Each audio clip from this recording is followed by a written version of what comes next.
Hello मित्रांनो, welcome back to Wild Pugmarks. कसे आहात तुम्ही सगळे? आपली सकाळची जी सफारी होती केसला घाटची ती एकदम सक्सेसफुल झाली. त्याच्यानंतर आपण परत पांगडीला न जाता आपण डायरेक्ट आता झरीपेटला आलेलो आहोत.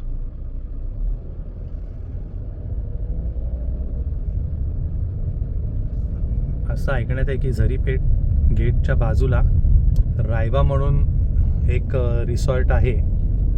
तिथेच आपण थांबू, कारण का आपली लगेच अडीचची सफारी आहे.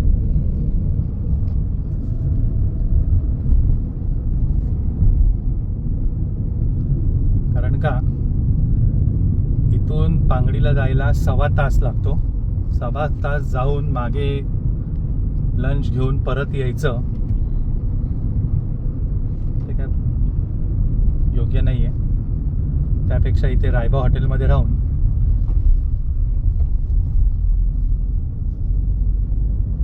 आपली अडीचची सफारी इथूनच आपण कंटिन्यू करू. चला तर मग भेटूया डायरेक्ट रायबा हॉटेलवर. मित्रांनो, झरीपेटला जायचा रोड पण एकदम मस्त जंगलात नाही, पूर्ण दोन्ही साईडला बफरची जंगल आहेत.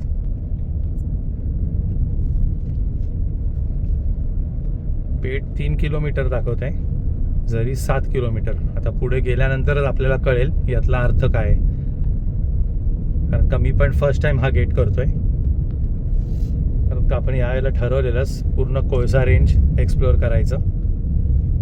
ॲज युजल आम्हाला कोरचं बुकिंग मिळालं नाही. कोर खूप लवकर फुल होतात. तर आपले सगळे बफर गेट होते, त्यातील हा एक. मस्त रोड पण मस्त आहे, दोन्ही साईडला जंगल आहे.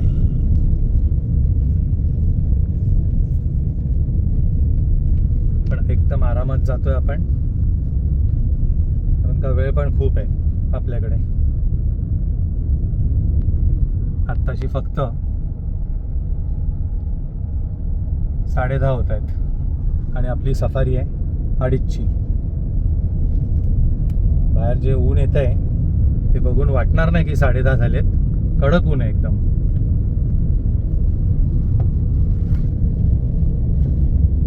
केसला घाटला आपल्याला सुंदर सायटिंग झालं.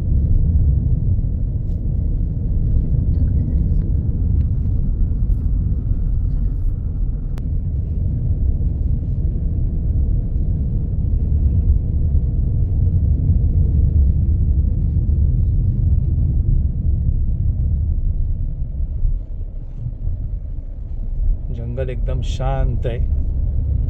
दुपारची वेळ झालेली आहे उन्हामुळे.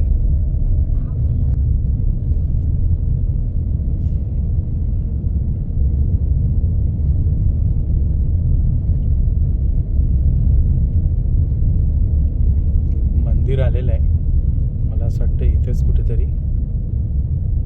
गेट असेल. झरी अजून 3 किलोमीटर दाखवत आहे. इथे एक गेट आलेलं दिसतंय.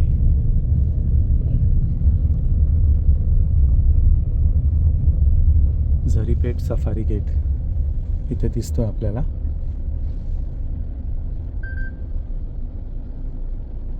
हा आहे झरीपेट सफारी गेट. आपण येऊच इथे. आता आपण जाऊया रायबा रिसॉर्टवर. इथूनच जवळ रायबा रिसॉर्ट आहे.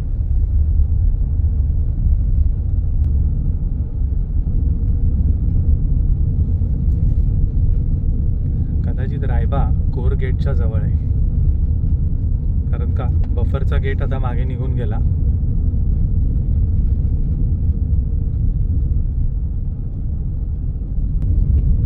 आत्ताच एक पाठी गेली कोरची, म्हणजे कोरचं झोन सुरू झालेलं आहे.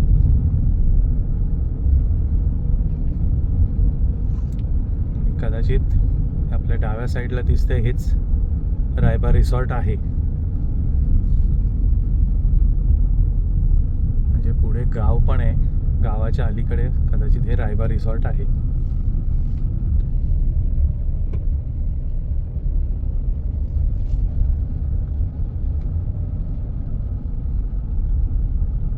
तर मित्रांनो, आपण थोडा वेळ या रायबा रिसॉर्टवर आलेलो आहोत.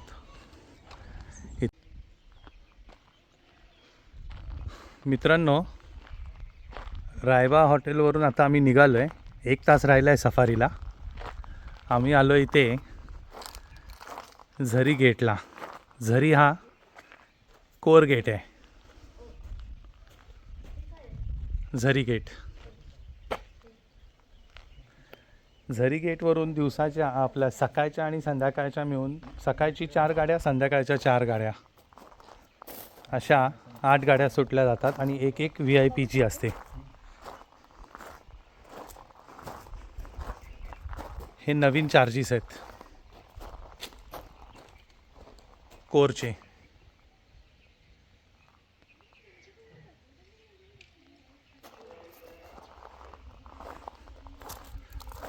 कोरचे नवीन चार्जेस आहेत.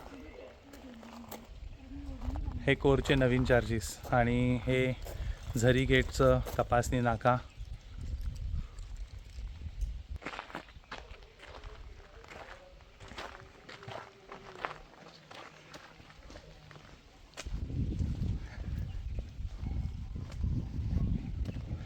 हे वनरक्षक अधिकारी कार्यालय कोळसा.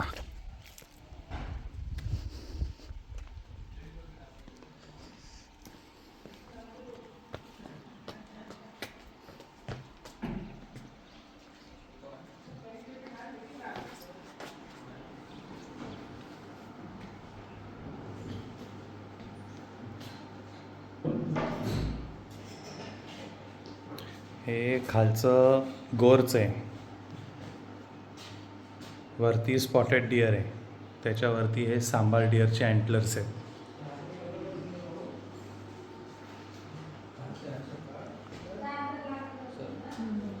हां, चला तर मग आता आपण जाऊया झरी पेठला. बफर गेटवर भेटूया आपण आता. तर मित्रांनो, याच प्रकारे 2:30 वाजत आलेत आणि झरी पेठची आपली सफारी आता थोड्याच वेळात सुरू होईल. गाड्या लागलेल्या आहेत.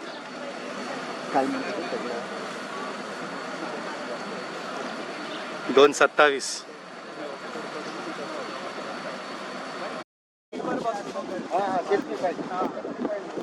अशाच प्रकारे आपली सफारी सुरू झाली आहे भर उन्हामध्ये. 2:30 वाजलेले आहेत. प्रचंड ऊन आहे.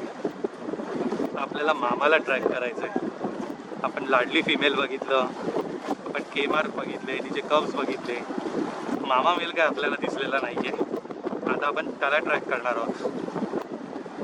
भर उन्हात आपण निघालेलो आहोत. बघूया. कठीण रस्ता आहे. सगळा हिली एरिया आहे. सगळे दगड आहेत.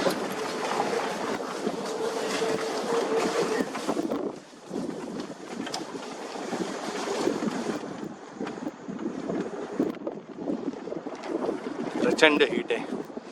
अक्षरशः 40 डिग्री सेल्सिअस पर्यंत गेलेले आत्ताच.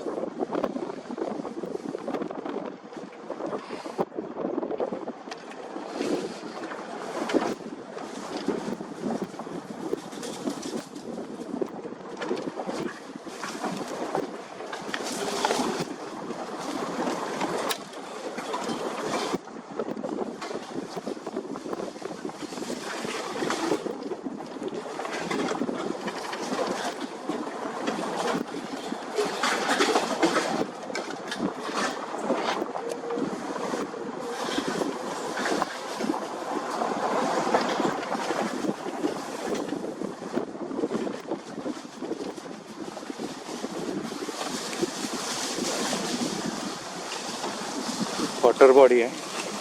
रोजने मामा अशा ठिकाणी रेस्ट करतो.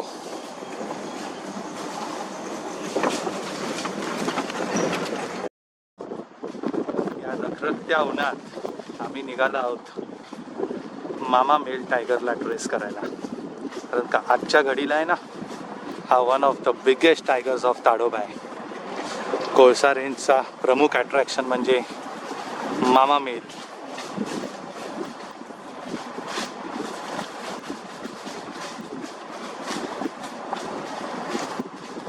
कायम नंतर त्यांनी खूप प्रसिद्धी मिळवलेली आहे.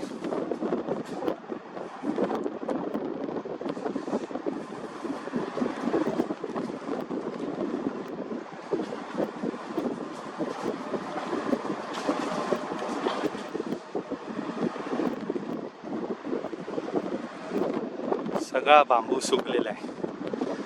ताडोबात आम्ही आता बघतोय ना, मोस्ट ऑफ द प्लेसेस सगळा बांबू सुकून गेला. आता नवीन बांबू येतील. काही काही ठिकाणी बांबू शूट झालेले आहेत. मला वाटतं ह्या पावसामध्ये ज्या बांबूची फुलं आल्यानंतर ती फुलं पडतात, त्यातल्या बियांमध्ये नवीन बांबू येतो. त्याचं नवीन रोप यायला सुरुवात होते. मला वाटतं ह्या पावसानंतर तसं होईल.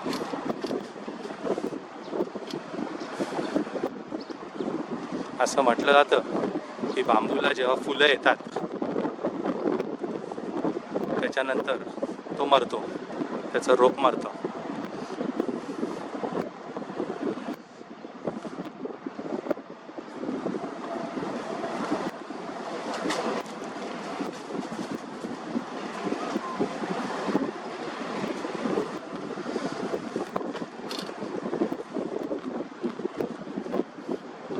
युजली टायगर्स एवढ्या उन्हामध्ये मुवमेंट करत नाहीत, तरी एकाच ठिकाणी कुठे आडोशाला, लेक पीक साईडला कुठे झोपून राहिला असेल तर आपल्याला स्पॉट होऊ शकतो.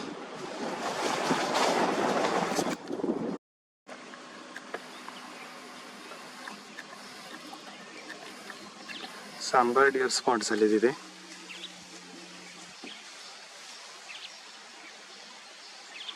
आडोशाला आहेत. एक लांबून बघतोय, निघून गेला.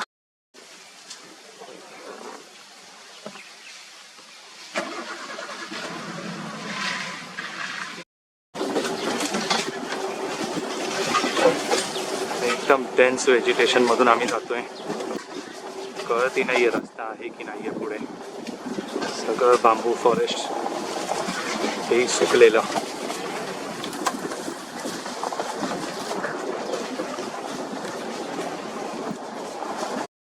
बघा, मध्ये मध्ये अशी बांबूची झाडं पडली आहेत आणि पूर्ण रोडच बंद आहे.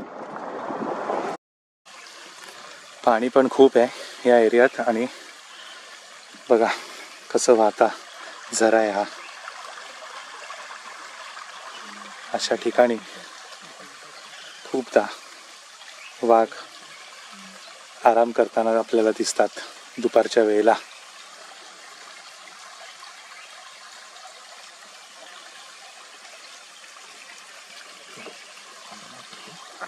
एक मिनिट.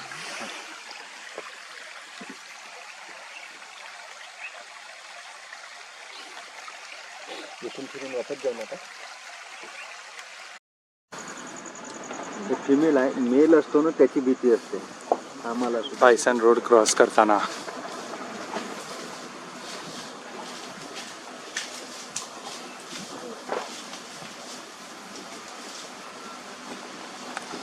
Single bison.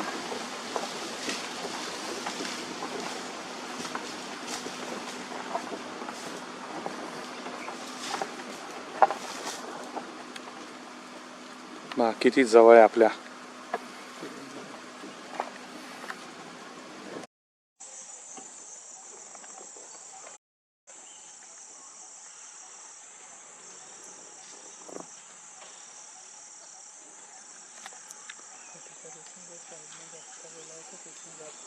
गाडी नाही जात, तिथे गाडी टाकलो असतो. बांबू पडून बांबू आणि मित्रांनो, मामामेल ह्याच एरियात कुठेतरी आहे. वनमजुरांनी सांगितल्याप्रमाणे त्यांना दुपारी 12 वाजता मामामेल आणि तिच्यावर एक नवीन फिमेल जी नॉन टुरिझम एरियामधली आहे ती जाताना दिसले. त्यांनी आम्हाला त्याचं पगमार्कही दाखवला, पण पगमार्क मुरुममध्ये असल्यामुळे मी तो काय कॅमेरामध्ये टिपला नाही, तो नीट दिसत नव्हता.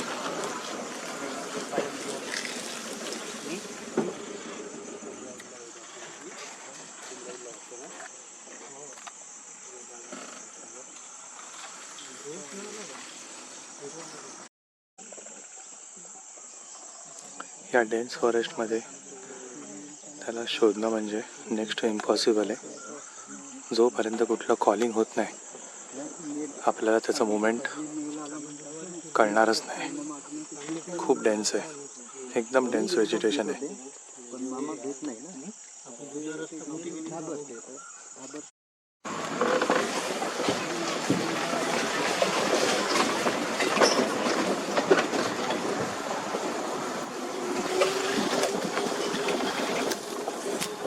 प्रचंड असं डेन्स फॉरेस्ट आहे. एलिफंट ग्रासनी भरलेलं आहे. सगळे एलिफंट ग्रास आहे.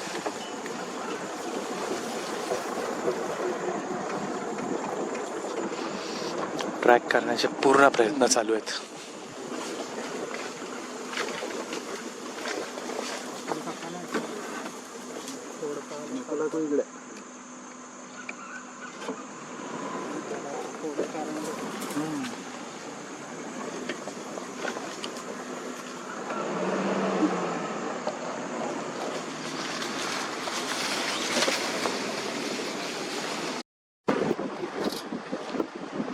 मित्रांनो, अशाच प्रकारे संध्याकाळचे 6:15 वाजले आहेत.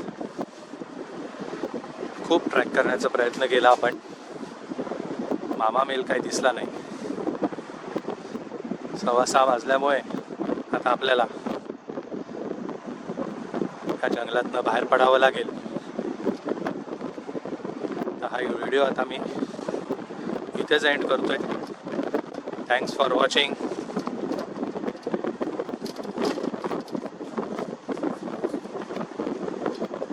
See you soon.